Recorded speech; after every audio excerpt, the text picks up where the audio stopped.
What is up, guys? Bryce from $1 Billion Music. Super sad video today. We're downstairs, not my normal area. The legend Ace Frehley of Kiss has passed away. There's a million videos going up last night and this morning, I'm sure. Talking about Ace, I figured I would just show some of my favorite Kiss records and kind of talk about what Ace meant to me. I did meet Ace, excuse me. Unfortunately, I didn't have a great experience, and I do have a video about it. I just caught him on a bad day, you know. But, of course, I wouldn't have got rid of his autograph anyways, and I won't. Not a fan of this album still, unfortunately, but this was my artifact from meeting Ace that day. His autograph right there. These next two albums are probably two of the most important albums in my entire life. This first Kiss album, I mean, there's very few albums I learned. I guess, you know, I'll go ahead and get into this. So I started playing guitar probably 8 years ago, maybe 9 years ago. And the reason was Kurt Cobain. He's the reason I bought a guitar. But the reason I learned guitar was Ace Frehley. And this album, at a point in time, I could play every single song, in sequential order. I don't know if I could do it right now on camera, but I could name the order of the album perfectly without messing up. Still to this day, it's like a once every 2 week listen for me. In every guitar, I'd say 90% of the guitar riffs I use in a solo or something are Ace's. The Chicken Pickin' Firehouse, I don't even know what they're called, but this little shape that he doesn't do, the pre-chorus, I'm not great with my terminology. Ace wasn't either. Strutter, the first song I ever played with a band, that solo is full of, amazing riffs. Cold Gin, which I still play with my band to this day. And we do the outro of Black Diamond, so 2 songs off this. I've done Firehouse with the band. I've done probably half this album with a band before. This is just one of the greatest debut albums ever. This album as well, probably couldn't play the whole thing with it being a double album, but I could play 90% of this at one point in time. Kiss Alive, Doctored, Studio Magic, say what you will. There's amazing guitar playing all over this album. I could show you every Kiss album I have, but I figured I just wouldn't bore you guys because you Kiss fans have them too. But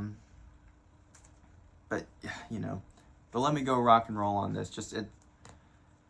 I could never understand why people would say Ace was a bad guitar player, because in the same breath they would say Jimmy Page is one of the greatest, which I'm definitely not saying that, but I'm saying Ace is one of the greatest too. I mean, you don't have to be the Instagram guy nowadays who can play 1 quadrillion notes per second. I wasn't influenced by his playing. I started playing guitar in 2018. That was 45 years after the first Kiss album, and still it hit me the same as I'm sure it did people from 74 onward. That's a great guitar player in my book. On any given day of the week, my favorite Kiss album is the first one, or it's Rock and Roll Over. I think my favorite Ace Frehley studio guitar solo is Makin' Love on this album. It's just so incredible. And another thing about Ace is, what I look for in a guitar player is just cool. You don't have to be cool in the press or anything, but when you're on stage, you're cool. And Ace just was so cool. He wasn't, trying to think of the words, but he wasn't doing guitars behind his back and holding his face and everything, but he just had that bounce, that swagger to him when he was playing the guitar solo in Dr. Love. Just irreplaceable. Love Gun. The solo in Love Gun, I get that Ace, I've heard different accounts, but he didn't really write it. It was either transcribed or sung to him and he played it, but he played it on the record. I don't really care about he didn't write, if he's playing it on the record, he did the solo, you know what I mean? And there's amazing guitar. I Stole Your Love, which he does the second half of the solo. It's the best half of it, though, you know what I mean? Oh, man. And then, of course, the greatest of the solo albums, the Ace Frehley solo album. I can't even pick a favorite song on here. I really can't. Man. Say, what's on your mind? I know that's probably not like a popular choice of a favorite, but man. Probably an album not most people are talking about today, but Dynasty. I think Ace is the shining star in this album. I forget, I had the number at one point. Ace sings 1, 2, 3. Ace sings 3 songs on, I believe this is 9 songs. He sings a third of the album, you know, and then on Master, I think he was at half. I didn't bring that album out because I don't have too much of a guitar connection to that album. Probably, like the first Kiss album, there was a point in time where I could do this whole album. I think my favorite guitar example of Ace on this album would be the solo and Charisma. Just like so interesting. Of course, there's studio effects and phasers and I don't even know what, but it's you couldn't replicate that. You know. What else did I grab? Oh, this is our last one today. Not a Kiss album. Ace is all over this. I say all over it. I don't think he's on every song, but you know, I believe it. Yeah, it says it on the hype sticker there. And it's just, I wish I had more of Ace Frehley's solo album. I have them on CD, but I don't have my CDs at the store. But just an incredible guitar player. Just, I mean, the entire reason I think Les Paul and Marshall is the way to go. At first, of course, now I like many guitar players that use that setup. But I mean, the whole reason I wanted a Gibson Les Paul was Ace Frehley. Half of my stage moves, like I've mentioned, are from Ace Frehley. It's a monumental loss. October, we also lost Tom Petty in 2017 or 2018, which is my hero.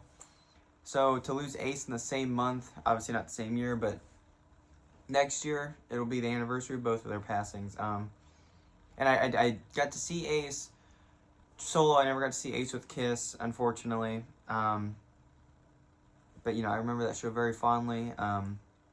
And what Ace has meant to, like, you know, I've made friendships over Kiss, you know. Obviously not just Ace, but a piece of Ace has created friendships for me and customer relationships with people. But I get people in here talking about Kiss with me all day. I got Kiss posters all over the store, and one of my favorite groups. Easily the most influential group of my music life. Honestly, without Kiss, I don't know if I would have ever even opened a store. You know, I liked music at that point, but since I got into Kiss, it was just Kiss was like my thing. My mom had been a Nirvana fan in the 90s, so I guess that's kind of where I got that from. But Kiss was my thing. No one in my family. I had buddies who were into Kiss, of course, like buddies, family and stuff. But Kiss was like my thing, and then people like Alice Cooper became my thing. Really, everything after Kiss became my thing, because I started just listening to everything. Rest in peace, Ace. 74 years is way too young to be going. We miss you immensely, Ace. Thank you.